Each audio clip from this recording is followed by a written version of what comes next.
Hello दोस्तों, नमस्कार। प्रथम सिविल सर्विसेज के यूट्यूब चैनल पर आपका स्वागत है।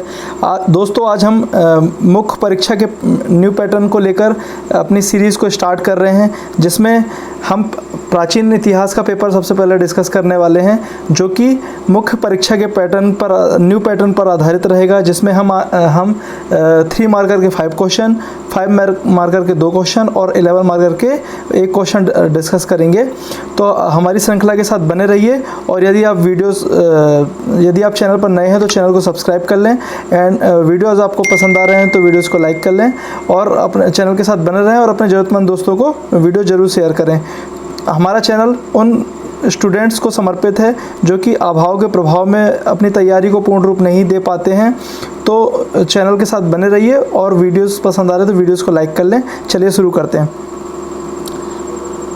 भूमरा का मंदिर, यह मंदिर गुप्तकालीन मंदिर है। इसकी जो अवस्थिति है वह नागौद, सतना, मध्य प्रदेश में है, और ये इसमें जो समर्पित देवता हैं भगवान शिव हैं, और यह मंदिर जो है नागर शैली में बना हुआ है।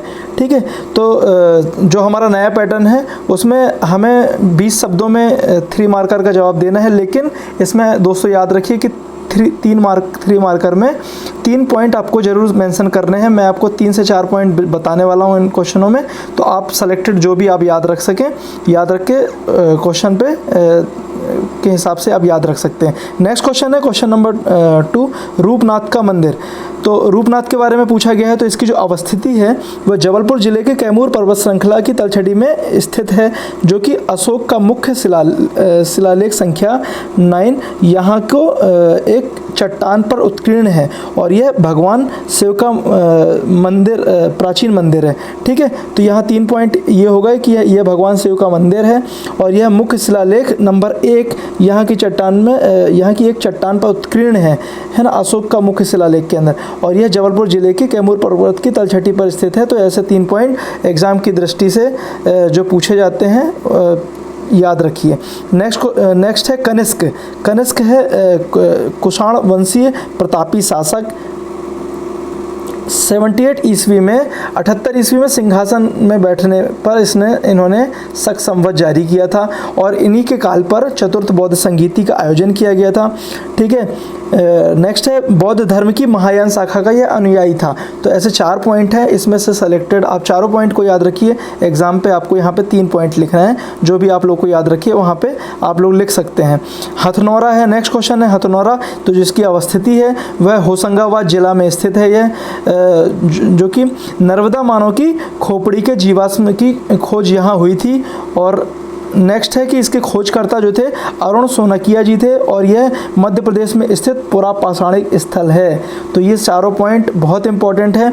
आपको किसी भी क्वेश्चन में उसके खोजकर्ता का नाम जरूर, यदि आप पुरातात्विक संबंधित है तो उसके खोजकर्ता का नाम आपको पता होना चाहिए, और उससे संबंधित जो भी जानकारी है महत्वपूर्ण वो आप लोगों को पता होना चाहिए। नेक्स्ट क्वेश्चन है क्वेश्चन नंबर 5 कि प्रयाग प्रशस्ति के बारे में पूछा गया है। तो इसके जो रचनाकार हैं वह हरिसेन जी हैं। इसकी स्थिति जो है वह इलाहाबाद पर स्थित है, और समुद्रगुप्त के बारे में इसमें जानकारी मिलती है प्रयाग प्रशस्ति में, और यह गुप्तकालीन प्रमुख ऐतिहासिक स्रोत है। तो इतने पॉइंट आपको पता होना चाहिए इस क्वेश्चन से संबंधित। नेक्स्ट क्वेश्चन 5 मार्कर के हम 2 क्वेश्चन देखने वाले हैं, जिसमें से पहला है कि ऋग्वैदिक काल में राजनीतिक संरचना पर प्रकाश डालिए। ऋग्वैदिक काल के राजनीतिक संरचना पर प्रकाश डालिए पूछा गया है। तो हमें इसमें पहले शॉर्ट में एक छोटा सा इंट्रो देना है। तो क्या है कि देख लेते हैं कि ऋग्वैदिक काल में जो प्रारंभिक राजतंत्रात्मक सत्ता का आभास कराता है, परंतु सभा एवं समिति जैसे स्वतंत्र संस्थाएं गणतंत्र का भी चिन्ह प्रदान करती हैं। ठीक है, और राजनीतिक संरचना के बारे में हम कुछ पॉइंट दे देते हैं। तो जो पहला पॉइंट है कि कबीलाई संरचना जो है, समाज जो है कबीलों में बटा हुआ था। राजतंत्रात्मक स्वरूप जो है, कबीले का प्रमुख राजा होता था, जिसे जन स्वागोपा कहा जाता था। ठीक है, तो ये दूसरा पॉइंट हो गया। तीसरा है राजा के कार्य, जो कि युद्ध में सेना का नेतृत्व करना और कबीलों के लोगों की रक्षा करना। तो ये राजा के कार्य होते थे कि सेना के नेतृत्व और कबीलों के लोगों की रक्षा करना। नेक्स्ट है यहाँ पे चौथा नंबर पॉइंट है कि प्रशासन जनविस, ग्राम और कुल में विभाजित था। नेक्स्ट है कि राजा वंशानुगत होता था परंतु प्रजा का हितैषी होता था। तो ये भी पॉइंट इंपॉर्टेंट है इस क्वेश्चन से संबंधित। और लास्ट में हमें थोड़ा सा इसका कंक्लूजन देना होता है इस क्वेश्चन में।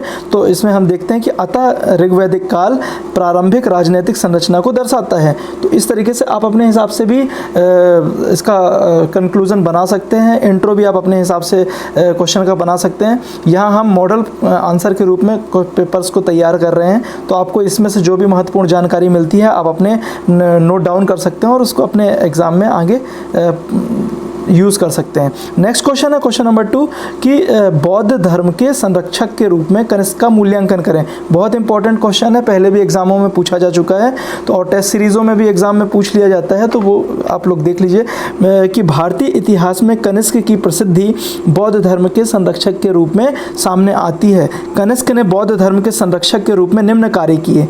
ठीक है, तो कौन कौन से कार्य किए हम देख लेते हैं कि पहला है कि चतुर्थ बौद्ध संगीति का आयोजन कुंडल वन में किया गया था। दोस्तों जो भी इम्पोर्टेंट फैक्ट आते हैं हम जब लिखते हैं तो उसमें अंडरलाइन आप लोग ज़रूर किया करिए, जो कि हाईलाइटेड होता है। जो हमारे चेक करने वाले होते हैं उनको वो पॉइंट सामने आता है, तो वहाँ पे आपको सीधे मार्किंग, अच्छी मार्किंग होने की संभावना वहाँ बढ़ जाती है। ठीक है, दूसरा है कनिष्क ने महायान संप्रदाय को संरक्षण देकर बौद्ध धर्म को गतिशील बनाए रखा। नेक्स्ट है अशोक की भांति बौद्ध विहार, चैत्यों, स्तूपों का निर्माण कराया। नेक्स्ट है इसी काल में बुद्ध की अनेक प्रतिमाएं सामने आईं। और नेक्स्ट है कि इन्हीं के काल में महाविभास नाम से बौद्ध ज्ञान कोश तैयार किया गया। ठीक है, इस प्रकार कनिष्क के प्रयासों से बौद्ध धर्म का एक बार पुनः उत्कर्ष हुआ। तो ये क्वेश्चन था कि बौद्ध धर्म के संरक्षण के रूप में कनिष्क का मूल्यांकन करें। तो ये पूरा क्वेश्चन में जितने भी पॉइंट दिए गए हैं बिल्कुल टू द पॉइंट सटीक पॉइंट दिए गए हैं, तो आप लोग इसको आगे एग्जाम में अप्लाई कर सकते हैं। और दोस्तों ये 50 शब्दों में 5 मार्कर के जितने भी क्वेश्चन है वो 50 शब्दों में देना है। तो बस इसी फॉर्मेट पे आपको अपने पेपर और क्वेश्चनों को तैयार करना है, और आगे किसी भी पेपर, किसी भी टेस्ट सीरीज़ पे आप लोग लिखें तो इसी टाइप के फॉर्मेट का यूज़ करें। नेक्स्ट क्वेश्चन देख लेते हैं हम। 11 मार्कर का क्वेश्चन है कि मगध साम्राज्य के सफलता के कारणों की विवेचना कीजिए। तो हम इसके बारे में देख लेते हैं कि 6ठी सदी ईसा पूर्व में मगध जो था 16 महाजनपदों में से केवल एक महाजनपद था, जिसके कालाक्रम में अगले 100 से 300 वर्षों के दौरान बाकी महाजनपदों को जीतकर अपने में समाहित कर लिया। इतिहास में इस घटना को मगध साम्राज्यवाद के नाम से जाना जाता है। ठीक है, तो ये ऐसा हमारा इंट्रो हो जाता है छोटा सा। फिर उसके बाद में हम उससे संबंधित हम जो पूछा गया है कि हमें सफलता के कारणों की विवेचना करना है, तो हम इसमें आगे वही बताने वाले हैं कि मगध के उद्भव के कारण। तो सबसे पहले है राजनीतिक कारण। तो राजनीतिक कारण में देख लेते हैं कि मगध पर कई शक्तिशाली वंशों एवं शासकों का आगमन हुआ, जिनकी बेहतरीन कूटनीति एवं कार्यक्षमता के कारण मगध के प्रसार को बल मिला। मगध में हर्यक वंश, शिशुनाग वंश, नंद वंश तथा मौर्य वंश जैसे शक्तिशाली राजवंश आए तथा बिंबिसार, अजातशत्रु तथा शिशुनाग जैसे प्रतापी शासक भी आए। तो ये हमें इसमें राजनीतिक कारण में इतने पॉइंट लिखना है। फिर उसके बाद नेक्स्ट है आर्थिक कारण। तो आर्थिक कारण के बारे में हम देख लेते हैं कि मगध के पास राजस्व के बेहतर स्रोत थे।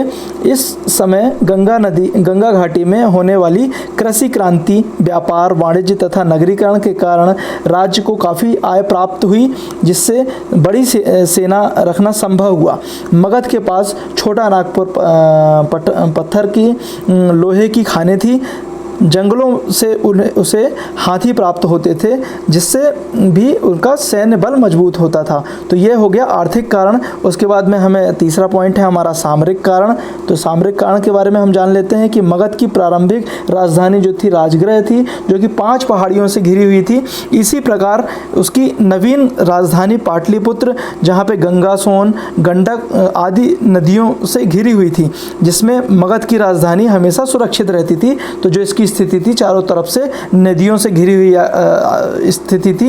तो इसके लिए इस वजह से इसके सामरिक कारण ये भी मजबूत था। नेक्स्ट है सामाजिक कारण। सामाजिक कारण के बारे में हम जान लेते हैं कि मगध का समाज एक खुला समाज था, यहाँ रूढ़िवादिता नहीं थी। मगध का समाज सभी को अपने में समाहित कर सकता था। इससे राज्य व राजा को मजबूत बनाने में मदद मिली। ठीक है, नेक्स्ट इसका देख लेते हैं कि अन्य कारण हमारे इससे संबंधित थे कि आधुनिक अस्त्र शस्त्र का प्रयोग, जैसे स्थल मूसल, महाशिलाकंटक का प्रयोग इत्यादि।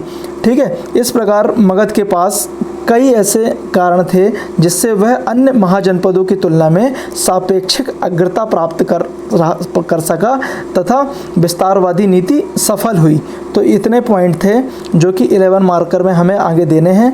तो दोस्तों धन्यवाद। इस तरीके से हमारी सीरीज़ कंटिन्यू रहेगी। आप लोगों को इस सीरीज़ को आप लोग देखते जाइए, इससे आप लोगों को ज़रूर फ़ायदा होगा।